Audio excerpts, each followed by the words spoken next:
Good afternoon, everybody, and welcome to our second edition of Mythgard in Middle-earth. I'm Corey Olson, the Tolkien professor and the president of the Mythgard Institute. Welcome. Last week, I rolled my Hobbit burglar, Gryfflet, and got through the intro area where we met Strider, well, I was going to say we had some adventures with the ranger called Amdir, but that's not exactly fair because he didn't really do anything other than sit around and moan on the ground and then turn into a wraith. So the adventuring was a little bit one-sided as far as poor Amdir was concerned, but we'll get back to him a little bit later on. Today, we go to the Shire. We had just gotten to the Shire.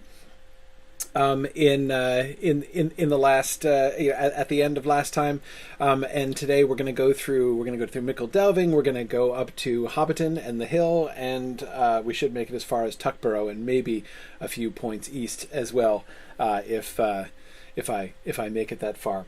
So as we go, there will be a number of times if you are attending live and you have a lore question, there are going to be, of course, as people in the game know, some times that I'm going to be running in between one place and another.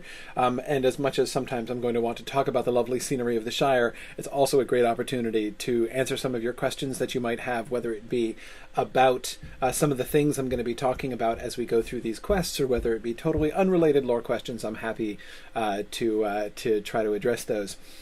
So do make sure if you're in the live chat, if you could just put the phrase lore question at the beginning to make sure that kind of jumps out, because there's a lot of chat and it's hard for me to keep up with it here while I'm gaming as well. So, all right, with that underway, then let's get go. Oh, hang on. I forgot to get my Hobbit present. Of course, you get a Hobbit present every day. What's my Hobbit present today? What Hobbit present does Gryfflet get? Ooh, cram. Okay, cram is very useful. Excellent. All right, very good. Now I have my cram and I'm ready to go.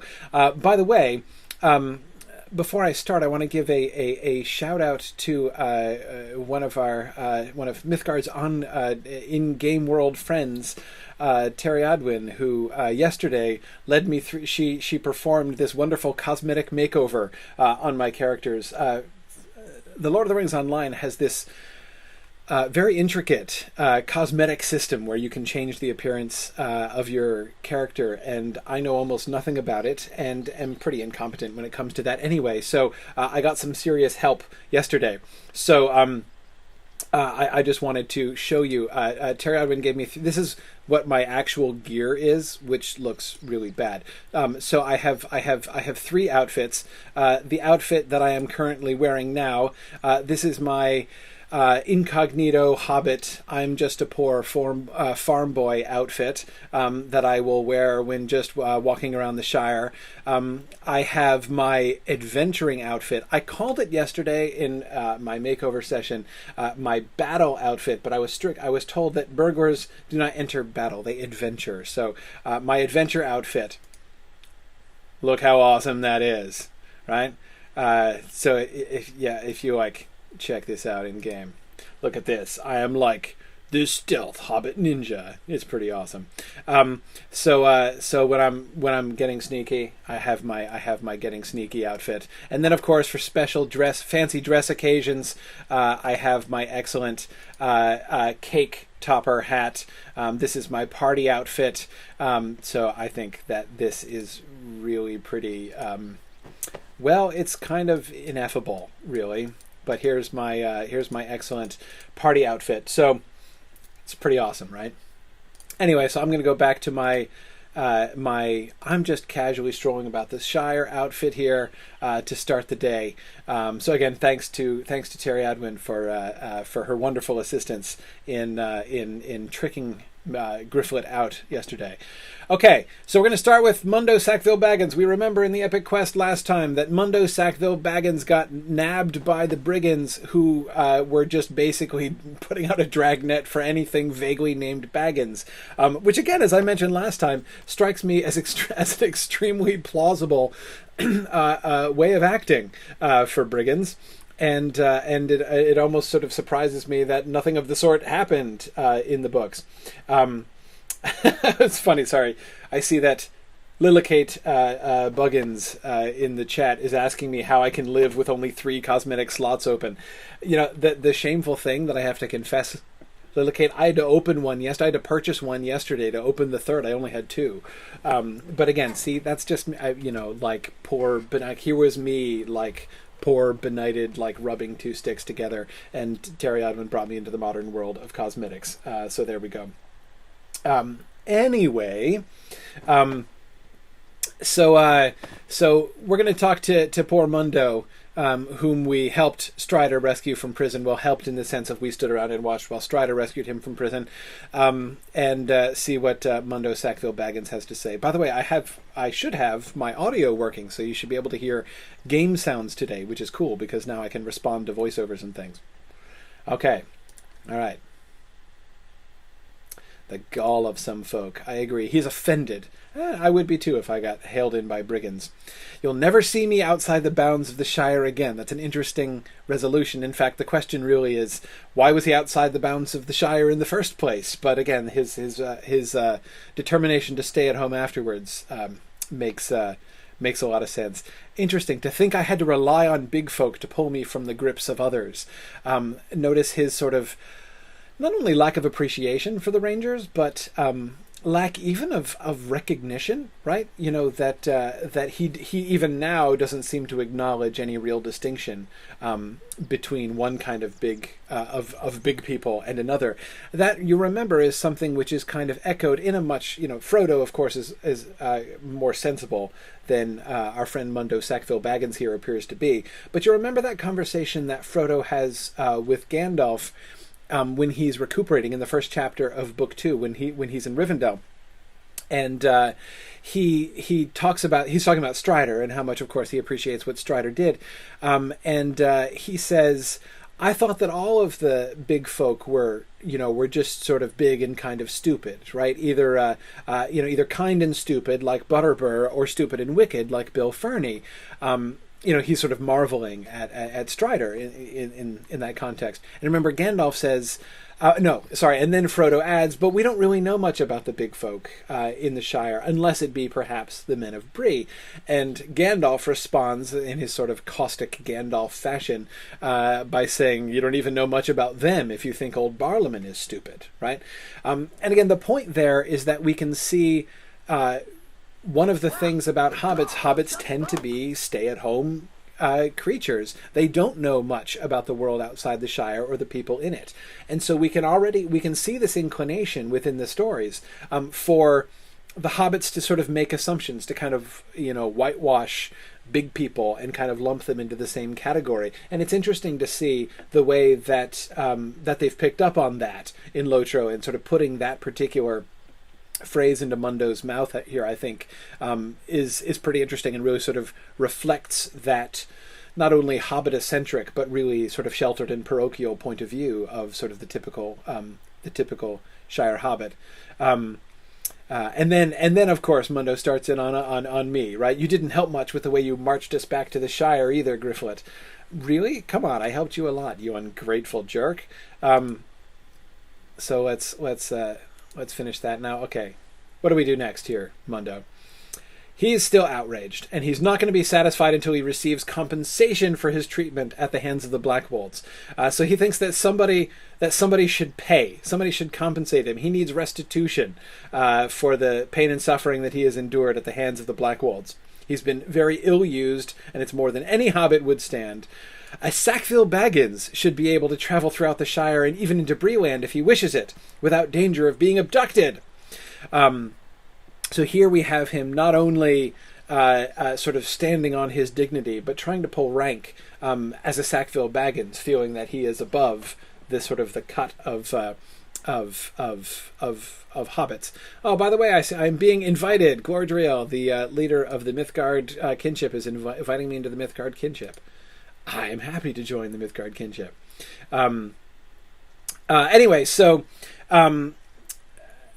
So here he's written this letter for John Brackenbrook down in... while I was off, he wrote this letter. It doesn't include the business with the Biggins burning Archet or that ranger becoming so queer, but it's sure to be enough for old Flower Dumpling.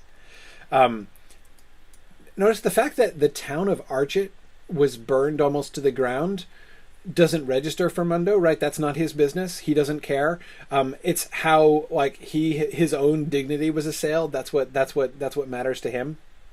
And so I'm supposed to take the letter to the mayor, Will Whitfoot, who is called usually affectionately Flower Dumpling. And I have to go find him outside the town hall. Okay, so we'll go talk to Will Whitfoot in Mickle Delving and see what he has to say about Mundo's demands for restitution. Apparently he's demanding restitutions at the hands of the mayor, apparently. One thing that this kind of gets into, this sort of begins to touch on, and again, I really appreciate, this is one of the things that I think they do really well in the Shire. A lot of Tolkien readers, you sort of talk about the Shire, talk about hobbits, almost all Tolkien fans love hobbits, right? And in fact, most Tolkien fans seem to wish they were hobbits or would like to live in the Shire. There's a lot of idealizing of the Shire, people even talking about the Shire as Tolkien depicting a kind of utopia, this sort of perfect land, where everybody's happy and everything is just and everything works well. And there are certainly ways and elements of that. Definitely very strong elements of that. In the Shire, he has depicted a kind of simple life in which he believed, and which he sort of defended and argued for. But I think that people tend at a distance, that is at a distance from the books, to kind of exaggerate the extent to which the Shire itself is idealized in Tolkien's depiction of it. It's ideal in some ways, but it, and more particularly its inhabitants, are not really completely idealized in the course of the books. The main thing that we see again and again is hobbits, they're simple and they tend to be parochial, and okay, that's fine. But they also have this tendency towards veniality, right? I mean, they're not wicked. They don't kill each other. In fact, Frodo says, somewhat surprisingly, in The Return of the King, that no hobbit has ever killed another hobbit on purpose in the Shire. He may or may not be right about that, but at the very least, that's what there's, at least that statement can apparently be justified. So again, they're not wicked, but at the same time, they're not perfect either, and they're not ideal. And they do have this tendency towards small-time dishonesty. We see that all over the place. We see it in the auction at Bilbo's house and the pilfering of his silver spoons by Loilia, Mundo's relative here. We see it in the people at Bilbo's farewell party who come in for a present and sneak back around and come in again a second time. So the fact that Mundo would both be sort of snooty enough to think that he deserves recompense from the Shire, the town, from the mayor, for this trouble that he was put to, and also the fact that the way that he's willing to sort of to try to wangle this and to take advantage of this situation, that seems to me to be extremely to be extremely apt, to be very much like how hobbits behave and how we can sort of expect hobbits to behave. It is sunset in the Shire. How lovely. Oh, well, there's a bounder here. Let's talk to the bounders. I don't need to go to Breetown, thanks. Okay. Yeah, that's right. I'm the one who helps people in need. That's what I am all about. I would love to join the bounders.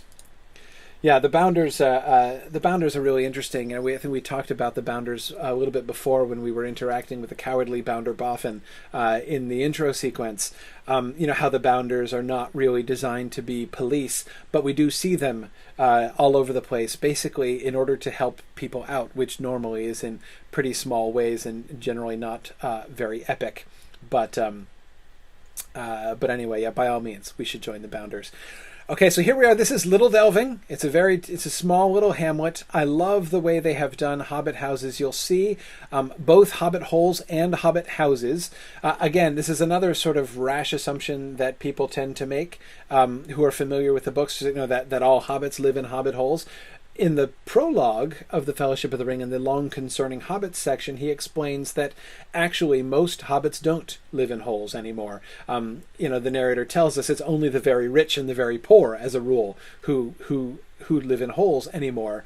But the houses that they do in fact build still tend to be like hobbit holes and to recall hobbit holes, and these certainly do, with their round doors and round windows and all being very low to the ground. And you can see how the construction of these buildings is, it's sort of the way it kind of rambles. It doesn't have any kind of like symmetrical floor plan or something like that, like we might expect in one of our houses. Rather, the way that it just kind of sprawls off into the corner here by the tree is sort of like one would build a tunnel, right? And we see them of various sizes here. I think these are great, great visual demonstrations of what Hobbit architecture looks like. So here I go through Little Delving. Time to head in towards Mickle Delving. The Shire is so peaceful. Peacefulness, by the way. This is a game in which there are lots of bad guys for us to fight everywhere we go. They have resisted the temptation to make the Shire more dangerous than it would, because if they did this the way they do most of the countryside, most of the areas outside the Shire, where if I went this far away from houses I would already be being attacked by wolves and whatnot.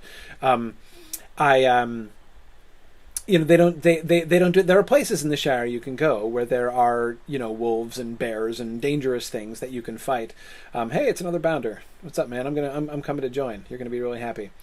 Instead, here in the Shire, we get slow-moving cows wandering down the road like this. And again, it's another example of the ways, and there are so many ways in which the Lotro people seem clearly to have subordinated.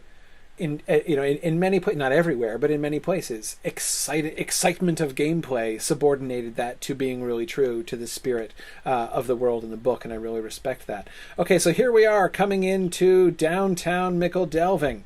Mayor Whitfoot is over here with the flaming ring above his head because that's part of the prologue quest. Here we've got lots of things. Another friend, hey there. Here's Second Sheriff Bodo. Yeah, we gotta talk to him. He's heard good things about me. Oh, that's nice to hear. Excellent. Help out as many people as I can. Okay, we'll do that. Our cares may seem of small importance to other, the delivery of the mail, the tasting of fine foods, the lighting of fireworks, but you and I know that they are worth protecting. These peaceful ways are threatened, and danger can be found even through the Shire. Aid our people with their daily concerns. But of course it might be dangerous in more outlying places. And that's how they've done so many of the quests in the Shire. A lot of those more peaceful quests, I'm not going to go on this stream. They wouldn't be quite so interesting to talk about. I'll do some peaceful quests, but it's not going to be the focus of the stream because like, for instance, one of the famous Shire quest sets here is the delivery of mail. You get to help with the quick post service. So if I were to go over here, for instance, in fact, it's waiting for me on this table. I could help Postmaster Proudfoot here carry the mail, and I forget which town I'm supposed to be carrying it to here, but anyway, you run in fact, there comes somebody else delivering mail to the postmaster there, and that's kind of fun. I would just be sort of running around, and we'll get our tours in other ways. So I'm not going to do all of the quests, but again, the spirit of the Shire quests is what I think is really well done.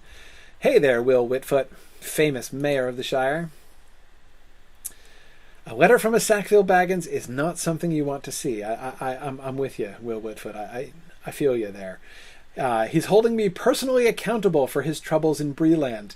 Yes, exactly. That's the more sensible perspective. I wasn't even there. I've never even been out of the Shire. Yeah, exactly. How's he supposed to pay just compensation to his family? We can, immediately being shown how quite unreasonable Mundo's demands are. Yeah, poor Will Whitfoot is wondering why he would want to be mayor. So now I'm going to be sent to Loilia Sackville-Baggins. This quest itself, I've got to go talk to Loilia, is not really all that, it's not that much of a quest. But actually this touches on something that I find this a really revealing moment. We're right here at the beginning of the game, right? We've done, we've just gotten out of the starter area, and but right here, I think in this quest we can see something really indicative about the entire approach to adaptation in Lotro, which is really, really cool. So look again at here with this quest. So okay, he says, I've thought about Mundo's demand, and I'm not going to do it. We simply can't afford to pay money to satisfy a single hobbit for an experience that was his own fault to begin with. The Sackville-Bagginses have never liked me either. I think it was one of them that started calling me Flour Dumpling after the roof of the town hall gave way and buried me in chalk, you know. Anyway, so he says, the time has come to take a stand. I will not be bullied by the Sackville-Bagginses any longer. They can't push me around, and I don't mind telling them that. But he wants us to go and deliver that message to Loilia, who is sort of the de facto head of the family, especially now that her husband Otho died. Here's what I think is so interesting about this quest. Those of you who remember what happens at the end of The Lord of the Rings will see that this is a piece of foreshadowing, right? This is a direct parallel to an event that happens in the books, but happens much later in the books, right? Happens at the very end, in fact, before the Scouring of the Shire. We don't see it happen, but we hear about it after we came back. When not too long in the future from the time frame of the game here, when Lotho Sackville-Baggins, operating out of Bag End, is going to start setting himself up as chief, right? He's been buying up all the land. He's going to sort of appoint himself chief sheriff and make everyone start to obey him. You may remember that we're told, I believe it's Farmer Cotton who tells the story, that Mayor Whitfoot is going to take a stand, is going to try to put his foot down, and he's standing up, of course, to the Sackville-Bagginses, not to Loilia, but to Lotho, right? And say, look, you cannot just run the Shire like this. Will Whitfoot tries to stand up for sort of the peace and integrity of the Shire against the Sackville-Bagginses, and he's going to get thrown into the lockholes. He's going to be the first one he's going to be the first Hobbit who's going to be incarcerated and thrown into prison. So it's interesting here in a couple different ways. Again, we can see the parallel, right? We see this is a small piece of foreshadowing. This is one small example of a Sackville-Baggins acting both unreasonable and unjust towards the rest of the mayor in particular, and the rest of the hobbits in the Shire as a whole, and Will is standing up against it. Right? He's not gonna agree. He's not gonna let it happen. This is a small deal. Later on, what we see is going to be a big deal. But what I think this shows me, what it suggests to me when I get to this point, about the approach that Lotro is taking to adaptation, is, to me, this is sort of music to my ears. The fact that we have this foreshadowing of the Scouring of the Shire. The Scouring of the Shire, of course, that whole series of incidents in the Shire has never been depicted in any adaptation. No film adaptation of any kind. Nobody has done it, who has done an adaptation of Tolkien's work. And one can easily understand why. I mean, you remember how much people were all rolling their eyes about both the length of the Return of the King film and the endings of the Return of the King film. Had they tried to squeeze the Scouring of the Shire into the end of that, it would have been a complete disaster. I totally sympathize with that fact. But nevertheless, the Scouring of the Shire is awesome, and it's really important to the big picture, especially as we sort of come back and achieve some kind of closure to the lives of the hobbits in the story of the Shire. But as I said, everyone skipped it because it is skippable when you're doing a compressed version. But they're not doing a compressed version here. The freedom that they have this is a huge game world, and it's designed for hours and hours and hours, and dozens, hundreds of hours of gameplay. So they don't have to compress. They can put in all of these kinds of details. There's so much wealth of detail and background information that they can put in. They do much more expanding than they do contracting, and I find that delightfully refreshing. After sort of talking about the huge compression that tends to go on in on-screen adaptations of Tolkien's works. So the mere hint at, the mere distant whiff we get of the scouring of the Shire in this quest is to me really, really delightful. So okay, we will definitely go to talk to Loilia Sackville-Baggins. I would be extremely, extremely happy to do that. So let's go. Let's actually, I'm gonna take this is the pub in Mickledelving. This is called the Bird and Baby. For those of you who are at all familiar with Tolkien's life will remember this is one of the few references that they make inside the game to something outside of the game world, because it's something that's connected with Tolkien's life. The Eagle and Child is the name of the pub, of the English pub, which they... Am I going the wrong way? Yes, I am. Sorry. Went on the wrong road. The English pub where Tolkien and his friends, the Inklings, including C.S. Lewis and Owen Barfield and Charles Williams, the pub that they used to meet at all the time was called the Bird and Baby. Actually, all right, okay, I can't resist the temptation. Let's go. I'll take you to the Bird and Baby for a second. Was called the Eagle and Child, and its nickname was the Bird and Baby. And so the pub here in Mickledelving, all of the pubs that are mentioned, there are several inns/pubs that are mentioned in the books, and all of those that are mentioned are included in the Lotro world. We get the Green Dragon, we get the floating log, we get the Golden Perch. We get the Forsaken Inn. All of these things are inns that are mentioned. The inn sign here of the eagle carrying off the baby in a diaper, that's based on the sign. It's a caricature, but it's based on the pub sign at the Eagle and Child in Oxford. There's a sort of a back room right off the bar where the Inklings used to sit around and have their pints and read each other's manuscripts and discuss them and everything in the Bird and Baby, and it was called the Rabbit Room. In the Eagle and Child. So you can still go. If you go to Oxford, you can still visit the Bird and Baby. In my experience, good luck finding a table in the Rabbit Room, because as you can imagine, it's rather in high demand. So here's a back room in the Bird and Baby pub, and you'll notice there's a rabbit sitting in the corner for no apparent reason. You can't interact with the rabbit, and it doesn't ever do anything. It's just sitting there. But it's sitting there because I guess it's an inside joke. It's the Rabbit Room of the Bird and Baby. And here we have three hobbits who are named Jack Lewiston, Owen Farfield, and Carlo Williams, who are clearly meant to evoke the other three of the four major Inklings, Owen Barfield, Charles Williams, and C.S. Lewis. Jack, by the way, was the name that C.S. Lewis went by. All of his friends called him Jack his whole life. That's why he's called Jack Lewiston.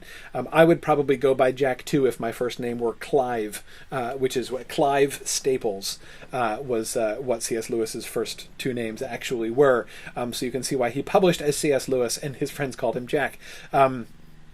You could say his name was Clive Staples Lewis, but he didn't deserve it. Anyway, so this is a really fun inside joke, again, especially for people who know Tolkien's life, and especially if you've been to Oxford and visited, it's pretty cool. So that's the Bird and Baby. Now I'm going to head back over and take a horse into Hobbiton. Night has fallen, of course, while I'm talking.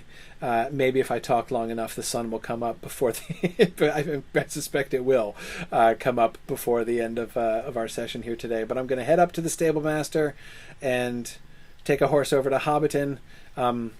We'll still get a little bit of a tour of the countryside, but I will be a little bit freer to talk while I'm doing that. Now would be on the trip to Hobbiton would be an excellent time for lore questions. So yeah, let's go to Hobbiton.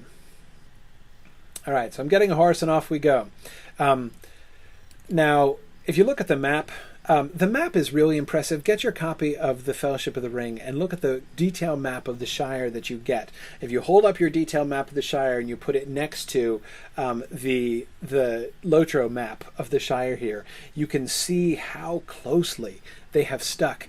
Almost everything, even the proportions, are a lot like that original map, Tolkien's original black and white map. It copies it very, very carefully, and I don't think I have found anything, that's really on their map that isn't in Tolkien's map. So again, it's just there's a lot of attention to detail. Here's Waymeet. We hear about Waymeet in the book again. It comes up in the context of the Scouring of the Shire. Farmer Cotton tells them that there's a large gang of the ruffians down in Waymeet, so we can expect a ruffian camp down there at that crossroads soon. We can see Waymeet is called that because it is the crossroads of this north-south road from down to the south, from the south farthing up towards Needlehole and the gap towards Ered Luin. This would be the road that the dwarves used to take down from the Blue Mountains and then through the Shire.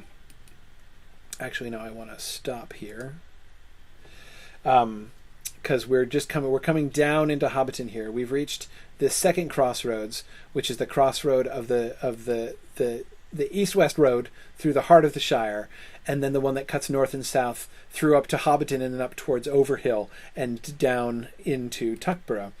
And just looking at this view, we might pause again if we get it in daylight, but even in the dark, in the in-game dark under the night sky, you can see it. If you're familiar with Tolkien's illustrations, with the pictures that Tolkien painted for The Hobbit and The Lord of the Rings, there's this famous image that he drew of the hill and the mill and the water that comes by. And you can see the way that Lotro has really carefully modeled their view of Hobbiton and the hill here from that. The proportions of the hill are approximately right. You can see the terraces, the larger buildings down here. The terrace, this is Bagshot Row that you can see here on sort of this ledge or terrace of the hill. This is the party field where the party tree is, and Bag End up on top. Down here at the bottom, slightly obscured by this tree here, this is where the mill is, right next to the bridge across the river. And again, it's you can really see, if you know that painting. If not, look for, Google it. Just Google, Tolkien illustration Hobbiton, and you'll see it. And you can see what they're kind of working with in making this. They've done a really cool job. So this is the sort of village of Hobbiton down here, and then we're gonna cross and head up the hill. Okay.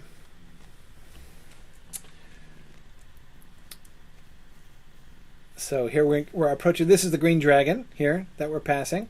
Oh no, wait, that's somebody's house. That was the Green Dragon. Sorry, the Green Dragon. Listen to me. That's in Bywater, of course. The Ivy Bush is the one that's here in Hobbiton. What a horrible mistake. The Ivy Bush, of course, mentioned in the book as well. So here's the Ivy Bush with its pub sign. And does Bounder have a quest for us? Where is this? Oh, yeah. He wants to send us to Bree. Okay, actually, here. Let me just accept that so you can stop having a ring above your head. Yeah, no problem. I'll totally do that. Okay, eventually. But not now. We're not going to Bree. We'll get to Bree eventually, but not yet. So anyway, okay. Back up towards the north. We're going to cross the water. Here is the mill. Sandyman's Mill. Actually, we got somebody fishing next to the mill. And here's Ted Sandyman.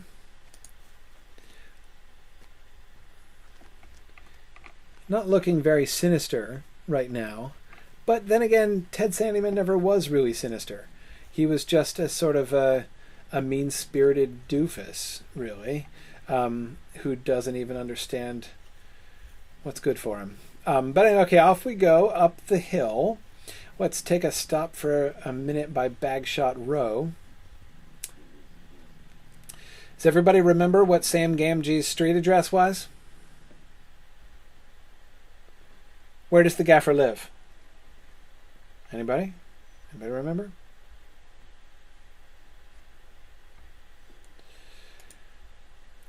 The Gaffer's address is, of course, number 3, Bagshot Row.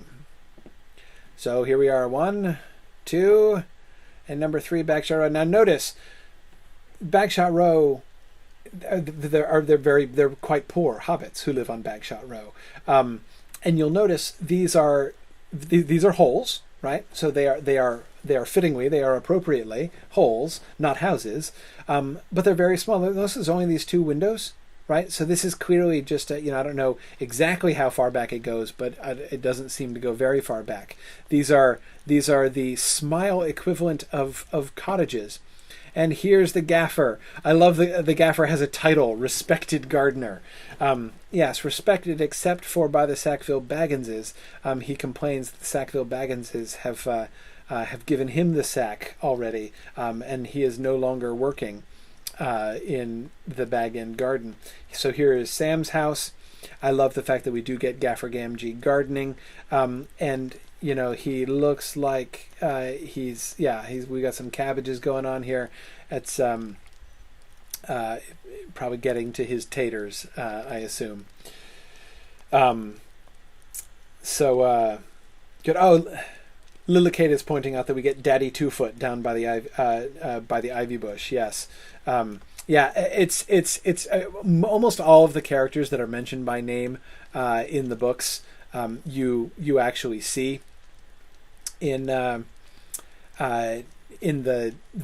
game at one point or another, and it's always there's something really remarkable about it. Now this is the party field that we're about to go to. So this is the party field, still there from when Bilbo sort of created it to have his party. This presumably is the gate at which Bilbo stood to distribute presents to the guests who were coming into his party.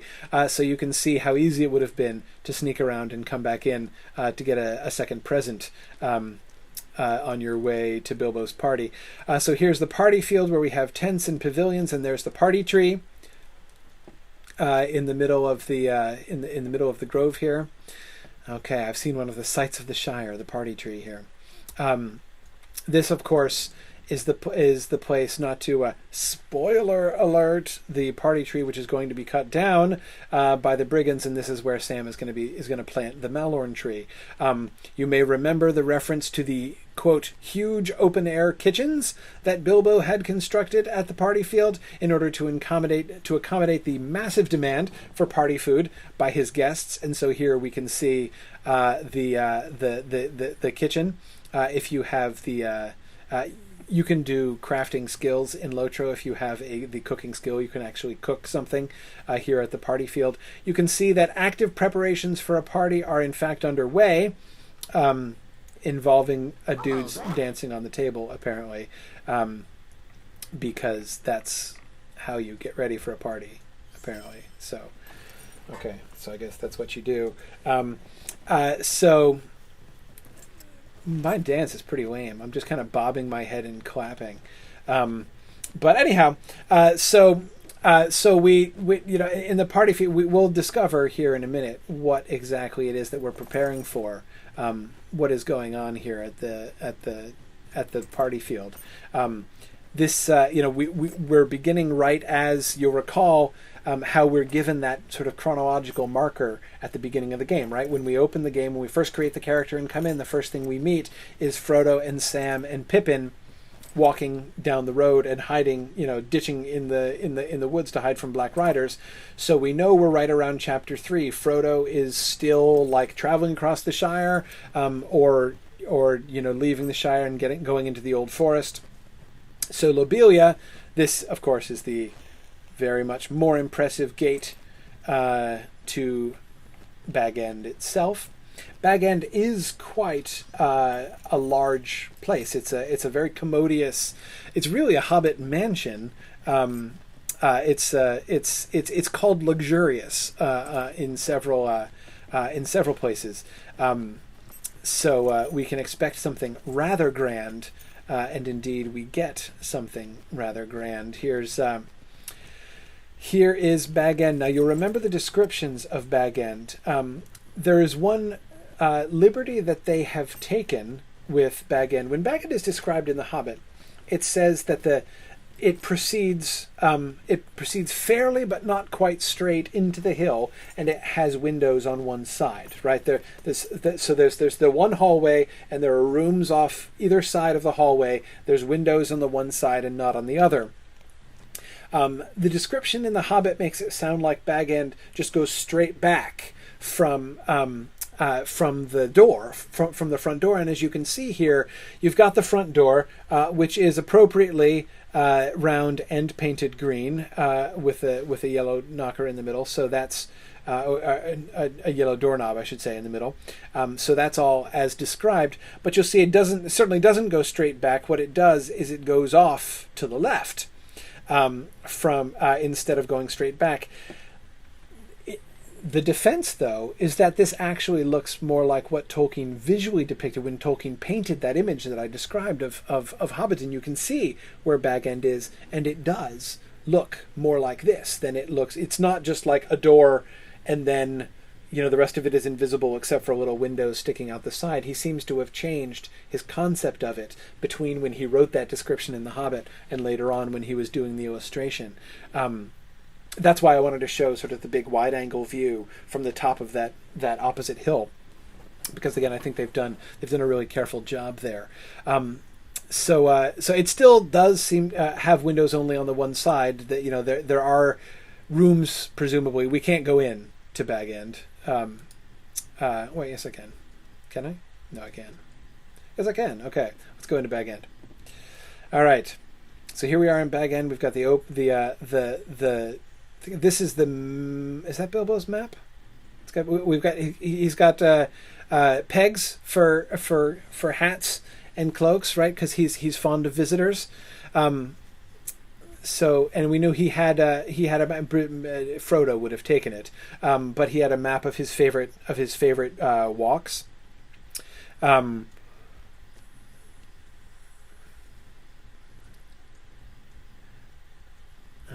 We get the cozy.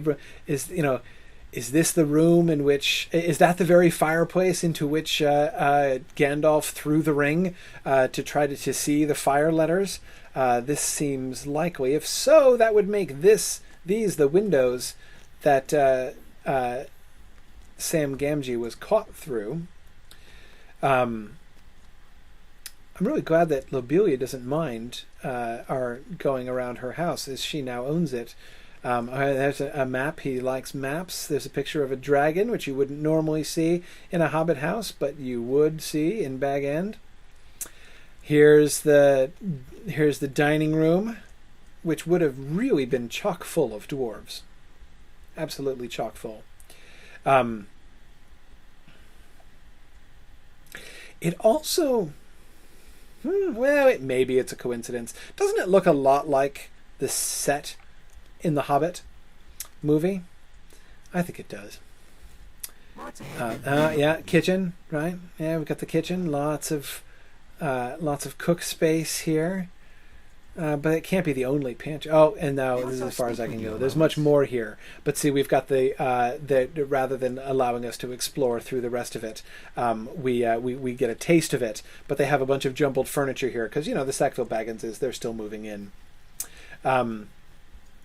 So anyway, so here is Bag End, and you can see, of course, very sensibly how they have things like the sitting rooms and the dining rooms on the side of the windows, right, on the bright side, and then you have like this more sort of quiet study and the kitchen and things on the far side on the hillside. Very cool. Okay, so here we are. Here we are in Bag End. He has a lovely seating area. It's a marvelous view. Again, it's not quite as spectacular at night as you might expect, but you can see how we can see all the way down the hill. There's the party field right there beneath us, down into Hobbiton and across the hill up into this is This is the Took land, Tuckborough, right across on the hill over there, that they can see. Yeah, we still have hand carts here right against Sackville-Baggins as they're still moving in. This would have been the garden that Sam Gamgee tended, and his ancestors before him. So, oh, hang on, forgot to talk to Loilia. That was kind of the whole reason I came here. I'm getting into tour guide mode. I love, again, I don't know how you guys feel, but to me, one of the most awesome things about playing Lotro is getting to see all these things. Getting to go all these places, and I feel like I'm meeting celebrities when I run into people that I know from the books. And I tend to get all like fanboy with a bunch of these people and places. So it's kind of fun. But anyway, let's see what Loilia has to say for herself. Will Woodfoot says, "No, Loilia, forget it. She assumes that I'm here with Flour Dumpling's coin purse. I'm not. What is this nonsense?" Okay, right. We're insulting Will Whitfoot. It doesn't surprise me he didn't have the courage to come tell me this himself. But he'll regret it. Yeah, he will. And next time he will have the courage to tell you himself. And then your son will lock him up in prison without trial. Because she's going to go march herself down to Mickle Delving. Okay, very good. Yes, your nephew went through a lot, and he did step outside the bounds. So it's not us Bounders' fault. Okay, she tells me to make myself useful.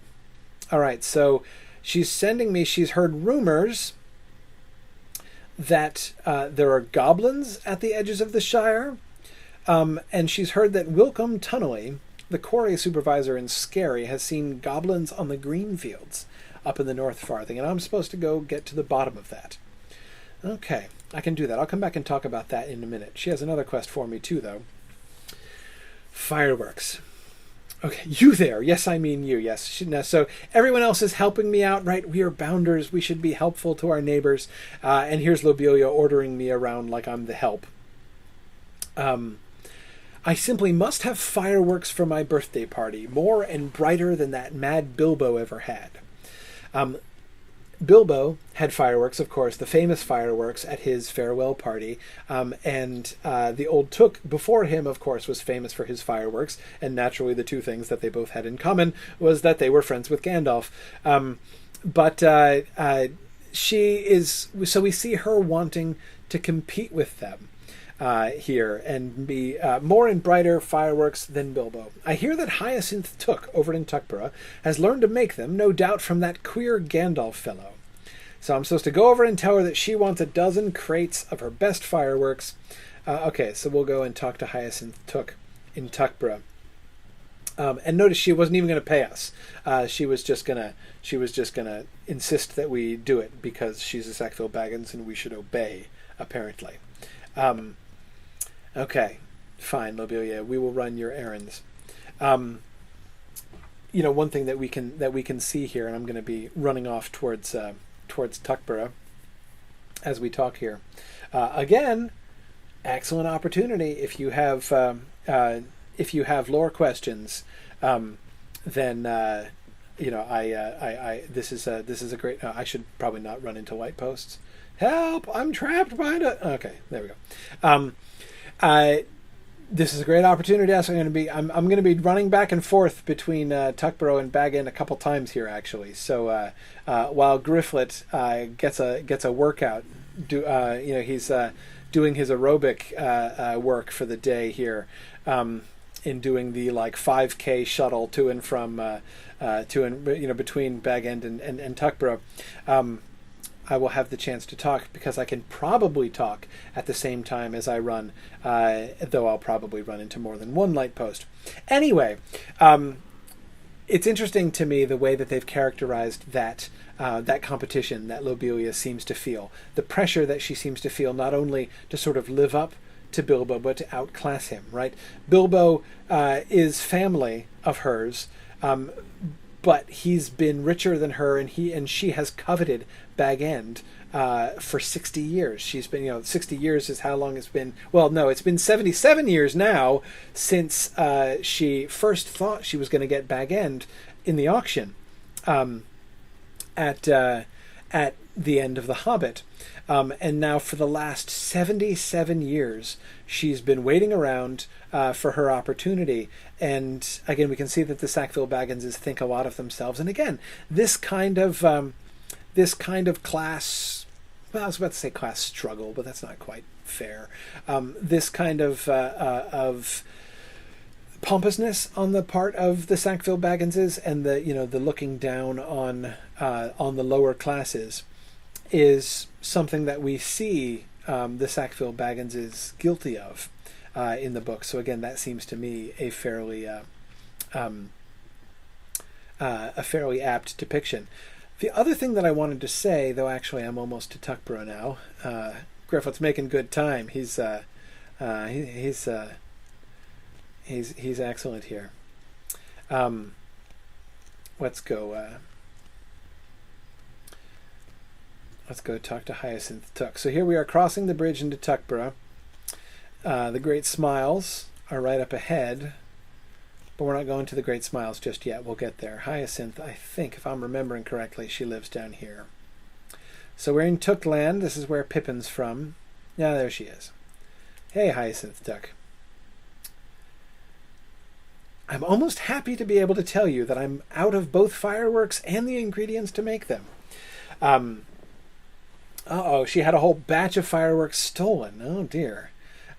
Maybe I'll have to help her get that back later on. Oh, that'll be interesting. Okay, so it's going to cost Loilia even more. We're going to have to buy her and collect all of these ingredients to make the fireworks. Okay, all right. Well, but we got to go tell Loilia that we're going to have these made up custom, and it's going to cost you more, and it's going to take a long time. So of course everybody in the Shire is making us tell all of this bad news to Loilia, which is really, it might not seem like a very dramatic way to start your questing career as a hobbit, but then again, going and delivering lots of bad news to Loilia is it really does actually take some courage and temerity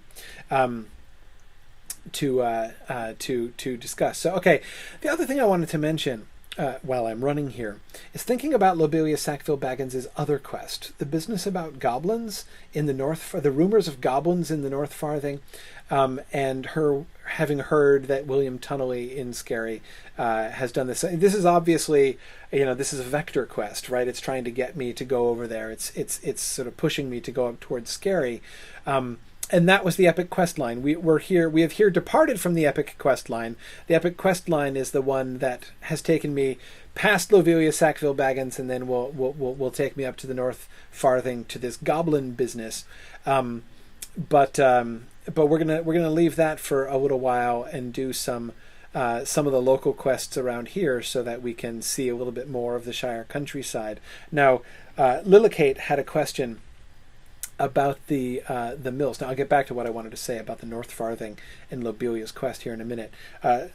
Lillicate is asking, do I think the mills look as they were depicted? I actually, yes. I think that this is actually a pretty realistic mill. It looks quite a bit. I mean, you've got the distinctive Hobbit architecture thing going on. You've got the turf ceiling, for instance, and these round windows and everything. But if you look at images of medieval mills, there are a bunch of illuminations of mills in the Middle Ages, and they actually look quite a bit like this. The mill. Remember in The Return of the King and the Scouring of the Shire, when Farmer Cotton talks about Ted Sandyman and how sort of appalling it is that Ted Sandyman is there at the mill, greasily cleaning the wheels at the mill for the men, doing this work for the men, where once, as Farmer Cotton says, his father was the miller and his own master. The miller was a really important person in medieval agrarian society. Certainly, the corn mill and again, it's called the corn mill because not because they had what we in America call corn, like corn on the cob. That's maize. They use the word corn all the time in England. Back earlier on, you can still Tolkien still uses the word corn, but he means grain. The word corn is a generic word.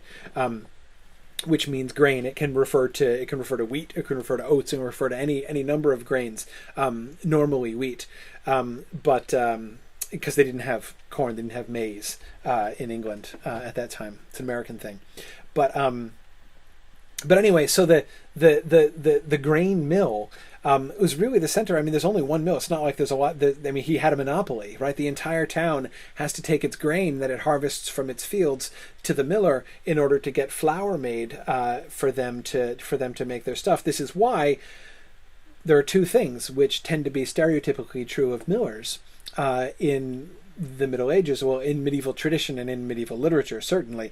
One is that the miller is a very important person because he has a very prominent job, and also he tends to be wealthy because he has a large income available to him from everybody in the town. But also they have a reputation for corruption because they can. Right? Because it's easy. If they choose to be jerks and to squeeze the people, they can. And so millers who sort of skim off the top and take a bunch of the flour for themselves for free, and what are you going to do about it? Take it to another mill? There is no other mill. Again, those are sort of pretty famous figures in medieval tradition. So this is why the Sandymans, it's why it's not surprising that it's the Sandyman, it's the miller and his son who are sort of the local bad guys, the local questionable figures anyway. So that always made a lot of sense to me, and you can see sort of Tolkien operating within English tradition there.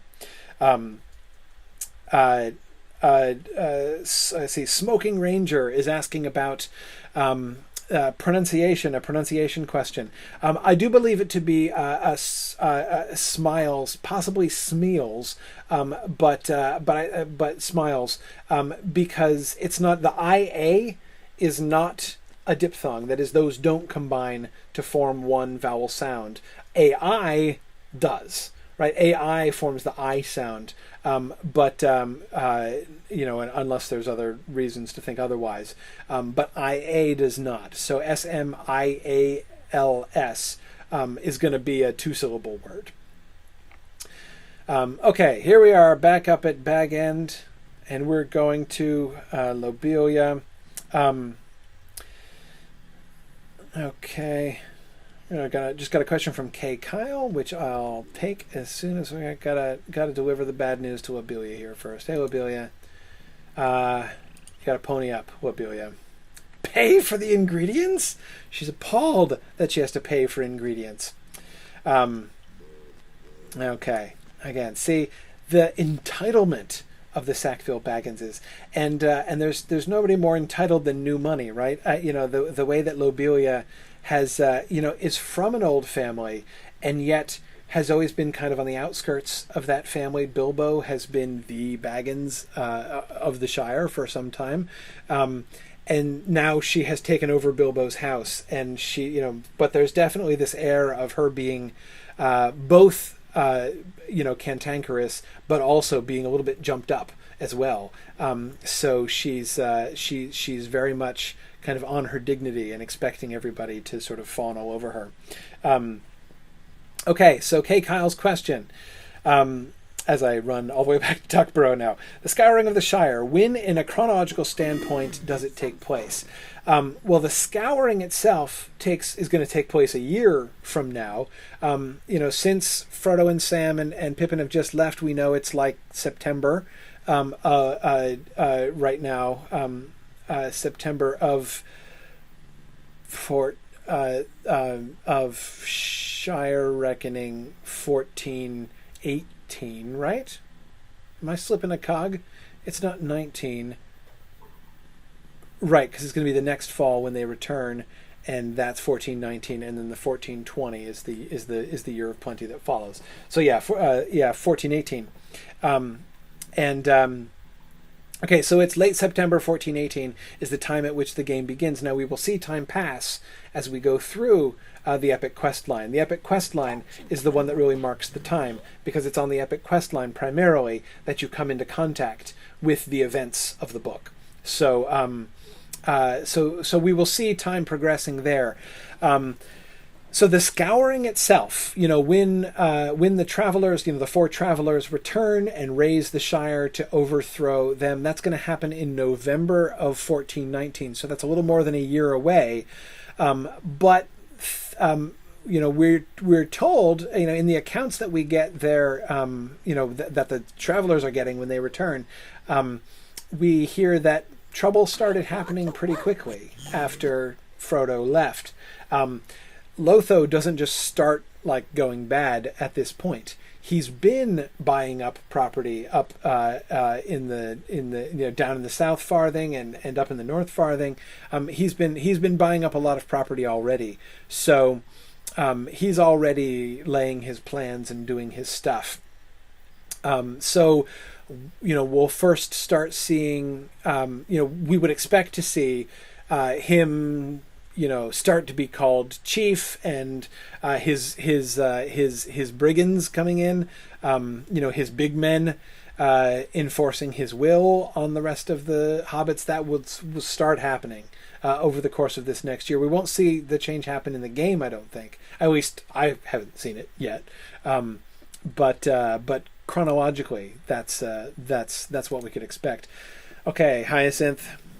She's in, but she's grumbling about it. So the old crow actually paid. I really like that. And it makes sense to me, especially, that a Took would speak of Lobelia this way. Notice how much more cavalierly she speaks of Lobelia than Will Whitfoot the mayor did, right? Well, Will Whitfoot's a politician. But it's not only that. The Tooks, they're not too intimidated by pretentious people, because they know that their own heritage is, the highest in the Shire. Lobelia, in being kind of socially jumped up as she is, or at least as she's acting, it's the Tooks would be the people that she would primarily be sort of competing with socially. So it's interesting to see Hyacinth Took speaking scathingly of Lobelia here. Okay, so we're supposed to get the ingredients for her fireworks. So we have to go get some saltpeter from Cam Puttyfoot. Okay, in Budgeford. All right, well, we will accept that, but we're not going to go to Budgeford right now. While we're here in Tuckborough, we're going to do some other things. I still have some things that I wanted to say about Lobelia's other quest, about the goblins and the North Farthing and stuff.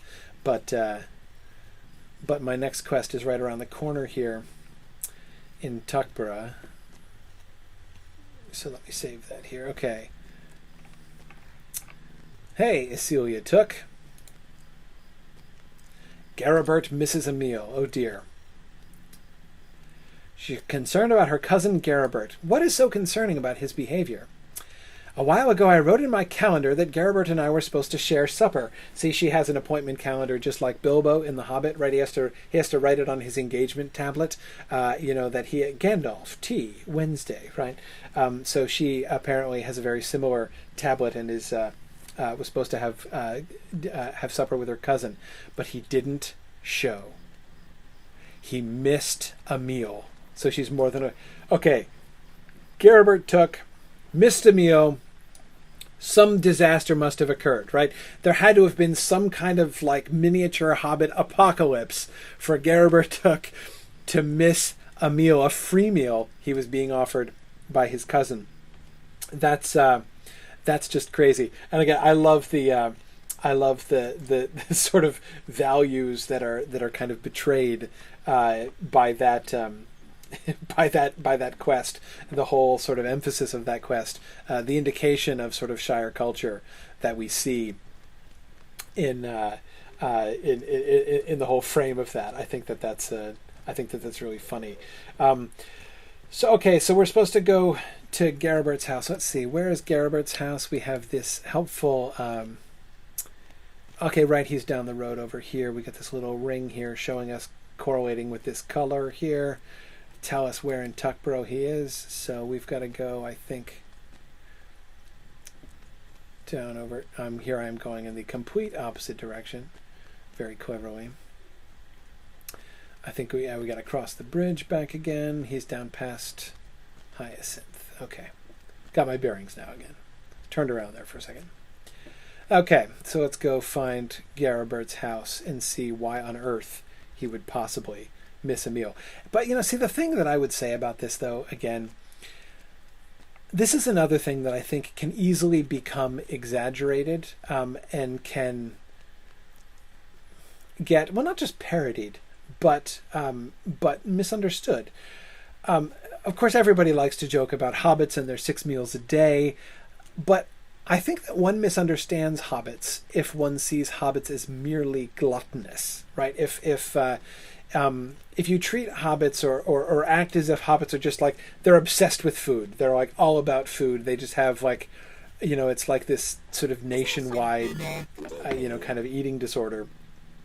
But that's not right. That's not the way that hobbits are with food. It's all about values, ultimately, what they value. Here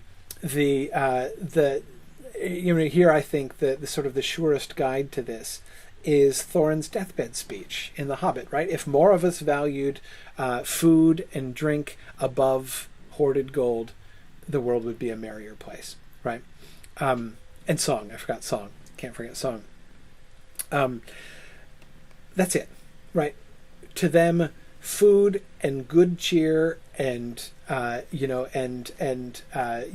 out with friends and sitting around and smoking together, it's more important than wealth. It's more important than hoarded gold. You'll remember, I've been talking about Lotho's real estate acquisition scheme, which seems to us like totally normal, right? Of course, you're like, oh, big surprise. You've got a rich guy who's like trying to get richer by buying up lots of more property. Who's surprised by that? Well, all the hobbits are surprised by that. It's like deeply countercultural to behave that way in the Shire, because that's not what they value. I've always loved the expression that Farmer Cotton uses when he's talking about Lotho and his sort of rise to power, sort of the rise and fall of Lotho Pimple.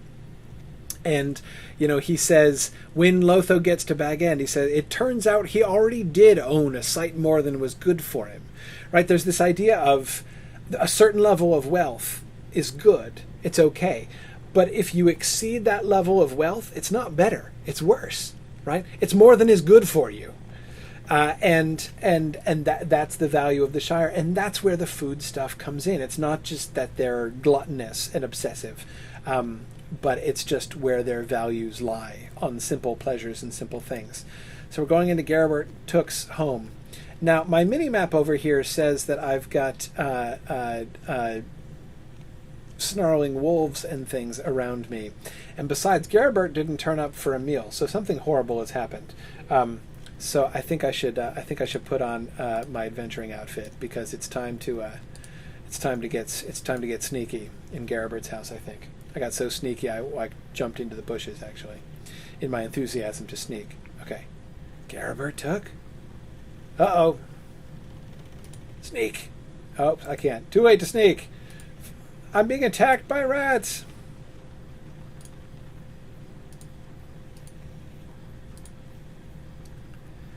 Uh-oh. So, oh look, the hearth is cold in his oven. This is his oven here.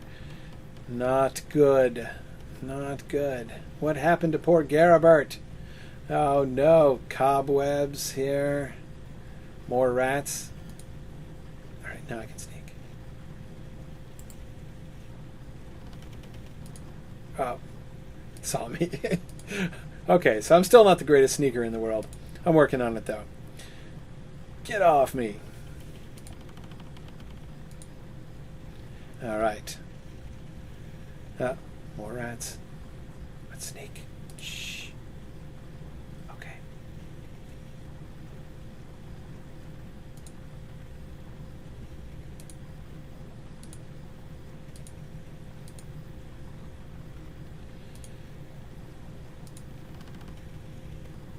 Nice. Never used that skill before. Okay. So, his house is overrun by rats, obviously been deserted for some time, huge cobwebs hanging in his bedroom. What does his journal say? Not to be nosy, Gerabert, pry into your personal details, but I'm totally taking your journal to your cousin so she can ferret into your business and try to figure out what's become of you. Oops, wrong turn. All right, past the oven, out the door. Okay. All right. Well, we'd better... Oh, hang on. I don't want to alarm the natives, right? No, I'm totally not a stealth ninja. I'm just a farm boy running errands for people. Okay. Back up to tell the distressing news about Gerabert's disappearance. Okay, let's see. I've got a long lore question here. It's a question following up the lecture I gave. This is an in-game lecture I gave at the Lonely Mountain Band's Ales and Tales gathering, which happens on Monday nights. My other character, Wigand, my guardian, did a guest appearance at their Ales and Tales, and I gave a lecture on the Cracks of Doom. This was to celebrate Gondorian New Year, back at the end of March. He said, "Okay, well, let me talk to Hyacinth, and then I'll do this." Okay. Oh, yeah, no, not you, Hyacinth. Sorry, wrong person. Yes, I know you're sending me to Budgeford for saltpeter. You are totally not Gerabert's cousin. Wrong, Took. Okay, no, if I try to read the lore question and run at the same time, I'll totally fall off the bridge. There's just no two ways about that. Hey, Celia, you were totally right. He missed dinner and he's vanished completely. It's a mess. There are carnivorous rats at his house. Okay. He's gotten himself into a pickle. Of course he does. All right, the last entry in his journal says that our fool cousin Pippin dared him to hide on one of Longoburrow's wagons going east. The strangest thing is that this was written some time ago. Pippin has been away in Hobbiton, and Longo's farm isn't that far away. I should speak with Longo. Okay, so Pippin dared him to do this. Well, that sounds like something Pippin would do. So we got to go find Longo. Who is it? Longoburrow, right. Longoburrow, and see if Gerabert Took actually stowed away on his wagon. Okay, all right. We gotta find this out. So, all right. Where are you, Longo? Oh, you're not far. Down the east road. Okay, so let me see if I can. Let me read the question here.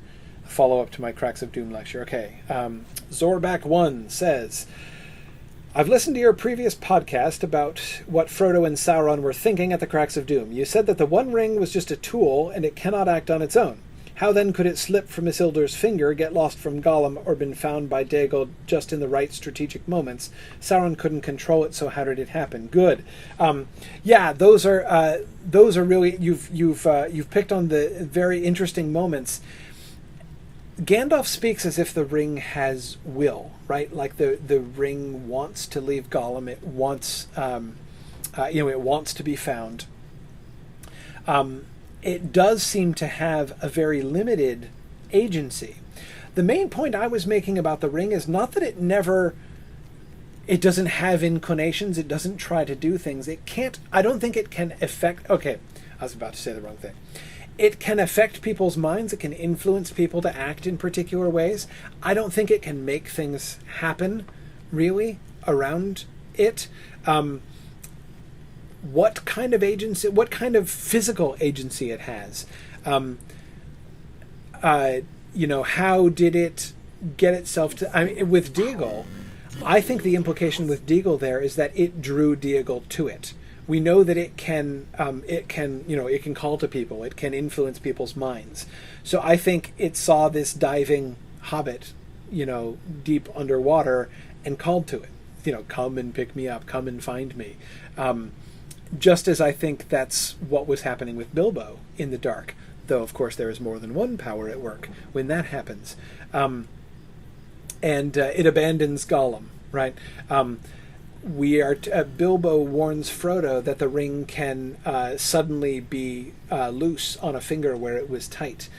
So it does seem to have a very limited ability to change its own physical form, to get bigger or smaller, to try to slip off or get away. But that really seems to be all that it's actually the only thing it's capable of doing independently. The main point that I was trying to make about the ring is that I don't think the ring is a planner. It's easy when you to start talking about the ring and Sauron and what it was doing, and begin speaking like the ring has a plan. The ring wants to get back to Sauron, so it is initiating a plan, and it's trying to manipulate this person to make him do this. So I don't think the ring is a planner. I don't see much evidence to see that the ring is orchestrating events on that kind of level. That's the primary thing that I would say. But no, I do think you're right. It can make things happen in that way. And if I suggested that it's not possible for it to slip off a finger and stuff, I either made a mistake or I was misspeaking in some way. But that's not the kind of thing I was talking about. It's more, is the ring really at the back of all of these events? And I don't think I don't think the ring really plans and strategizes. As what Ironwolf says, I think it's just opportunistic. I agree. It seems to be a little bit more id-like than that. It has impulses, and it drives people to act and do certain things, but its impulses are really all pretty similar. It's cunning in the way that the kind of rationalizations that it induces are subtle, but nevertheless its ends don't actually seem to be subtle. And often are destructive, as evidenced by the final destruction of the ring itself, and its attractiveness to Gollum. The way that the ring draws Gollum certainly does backfire against it in the end. But okay, here we have Longoborough. You come a-calling about some fool Took. Well, I might have seen him, but I ain't going to tell you what I've seen for nothing. Okay, so he's going to send me on some errands before he's going to tell me. Okay, so his pipeweed is known throughout the Shire. Okay. Okay, so he's a smart hobbit, so he hid a barrel of leaf in a bear den for just such a rainy day. That's smart, huh? I guess that's smart. I'm not sure that smart is the use I would use. Hey, yeah, well, I guess no one else is going to take it. And I guess if you count on a helpful bounder coming along that you can send off to fight the bears, that would work. But, okay. Longoborough seems kind of rude, doesn't he? And again, it's another thing that I really like about, if you really sort of played out consistently the kind of charming, everything is lovely in the Shire sort of viewpoint, the way that people tend to talk about the Shire, it'd be pretty saccharine all the way through. And again, that's not how Tolkien depicted it. We get lots of unpleasant characters in the Shire, whether they be people like Lotho and Lobelia, or sort of smaller time unpleasant people like Longoborough here. But okay, we gotta go. Oh, hang on. Time to sneak. All right. Shh. Okay. It's old Sally. Somebody's pig. We're not looking for you just now, Sally.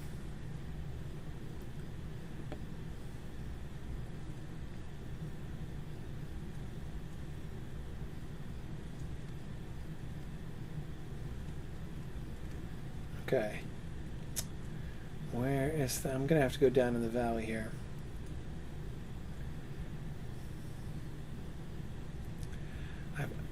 I've approached the bear den from the top side here. Oh yeah, there are quite a few bears down there. I'm going to sneak in. If I can sneak past the bears. Please stay a moment. You will never spot me, bears. Wow. These bears are higher level than I am. Uh-oh. There it is. Okay. I'm going to sneak right past the bears. Or maybe they'll find me. Well, that didn't work. I tried. Maybe eventually I'll get better at sneaking past bears. Uh-oh. Hey, don't stun me. That's really impolite.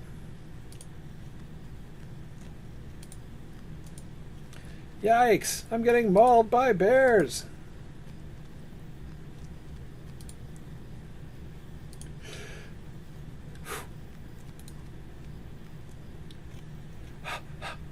Okay.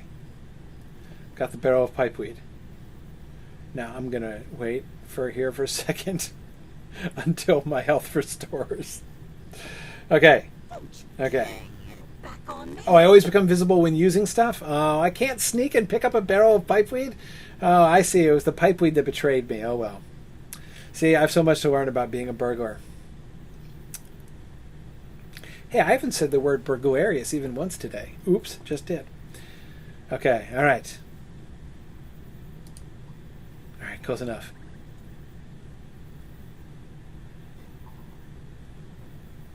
I am a breath of wind in the night. I am completely invisible. I am not the hobbit you are looking for. I can go about my business. Run! Okay. Alright, I only had to fight 2 bears at once. That wasn't too bad. Back to Longo Burrow. Okay, let's see. Oh yeah, the other thing I wanted to talk about. Goblins in the North Farthing. Okay, so this is, we were talking earlier about one of the things that I think is such a huge advantage of the depiction of the adaptation of the books in this game, but there are disadvantages as well. And one of the main disadvantages, and it's an inescapable one, given the format, is the scale of the world. Of course, I was talking about I have to run back and forth between Bag End and Tuckborough several times, and that's going to take a while. But of course, it doesn't take nearly so long as it should, right? Even the Shire's not that big, but even the Shire is very much bigger than this, right? To be able to run in the matter of just a couple minutes from Great Smiles at Tuckborough all the way up to Bag End, that's not how it should be. I mean, so everything is scaled way down. Even though the game is the game world is very large for a game world. I mean, it takes a long time to explore the whole thing and a long time to walk across the whole world. But at the same time, compared to the scale in the Lord of the Rings, it's very small. Now, again, this is a necessity, obviously. I mean, who would want to play a game where nothing happens but you running for a day or 4 days, or it takes you 2 weeks to get from Bree to Rivendell, like it does the Hobbits and Strider in the Fellowship of the Ring. Whereas in the game you can do it. I've done it before. Run from Bree to Rivendell, and it takes you a while, but it doesn't take anything like 2 weeks. So obviously the scale is smaller. Now, that's not a big deal. I'm certainly able to kind of suspend disbelief and sort of forget the fact that it only takes me 2 minutes to run from one district to another. But there are ways in which the small scale of the game world has sort of inevitable consequences, has a sort of an inevitable slippage over into the way that the storylines are in fact constructed. And that third quest in the epic line, the one that Loilia has given us that we haven't done yet, is in my mind a really good example of this. Remember that Sam Gamgee had never gone further than 20 miles away from home. He considered people who lived in the other parts of the Shire to be practically foreigners. And we know that, yes, the Shire folk are parochial, focusing only on the world within the bounds of the Shire, but they're more parochial even than that. They will tend to stay in their own little villages. Sam has never been as far as Stock before. We see the limit of Sam's geography is about this. He spent his whole life in right around this radius. Again, you can run across in the game. You can run across that in like 3 minutes, and so it feels really implausible. And in fact, it's what we see. The way that one person in the Shire sends us to another far part of we can go all the way from down in West Farthing all the way up to North Farthing, and people will send you and are communicating and seem to know what's going on way over there, like it's nothing, right? And in that. That's something which is simply not true to the culture of the Shire that we see. It's that parochialness is part of their culture. I think about, when we see that reflected amusingly by Farmer Maggot, right? When he says like, oh, you never should have gone all the way out to Hobbiton, right? Folk are queer up there. And we see, Sam had been saying the same thing about folk that lived way out on the Marish. So again, we can see that kind of view, it's not just Sam, we can see that kind of viewpoint is pretty widespread around the Shire. So anyway, the scale of the game really does lose that, and we see that all over the place.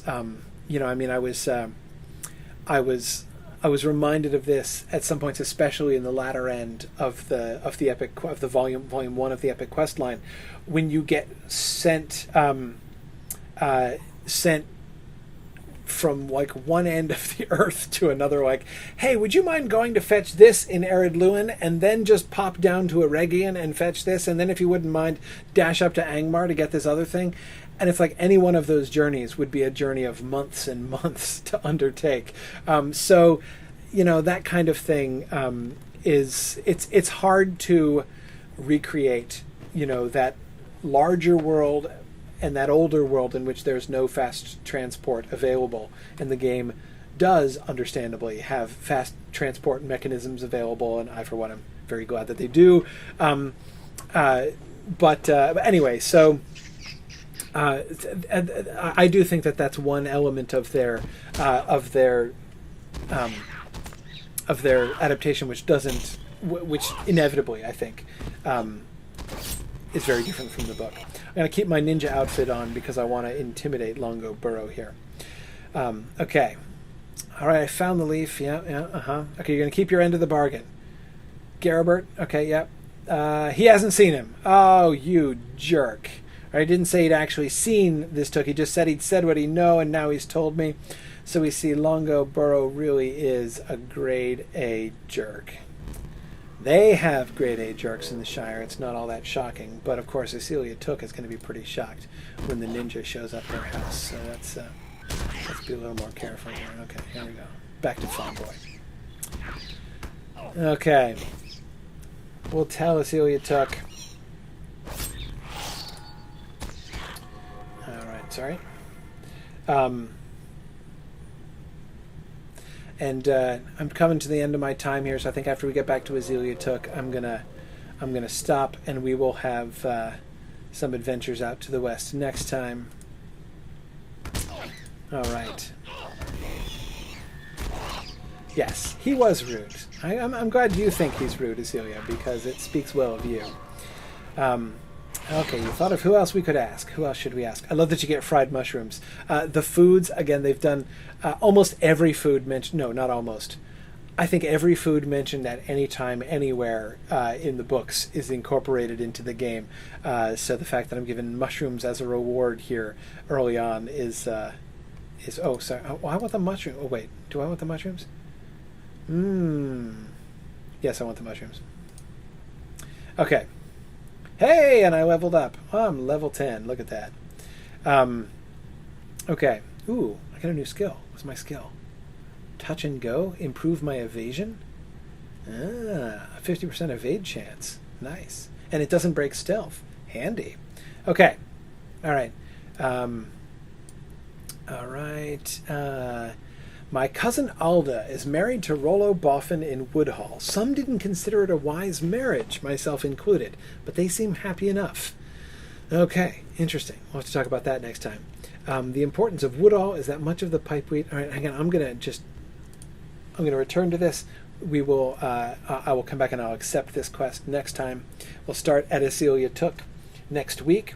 And we'll carry on from there. So next week we're going to head out to the west. We'll continue our hunt for the absent non-dinner appearing Gerabert Took, and we will explore out towards Stock and Woody End. We may get as far as up to Budgeford to start working on Hyacinth's saltpeter for Lobelia. But as you know, this way we'll kind of work around through this part of the Shire. Next time, maybe we'll pass through Frogmorton. I don't know if we're going to do anything in Frogmorton, but we might pass through Frogmorton to see what it's like. So yes, we're going to go out to the Did I say out west? I meant out east. Got my directions wrong. So we'll do the eastern part of the Shire there next time. Thanks for joining me, everybody. Thanks for your questions. If you think of any further questions, feel free to come in and ask them next time. I really enjoy answering those. They're fun to talk about as poor little Gryfflet here is pounding down the road to our next destination. So thanks for joining me, and I will say thanks for watching and Godspeed.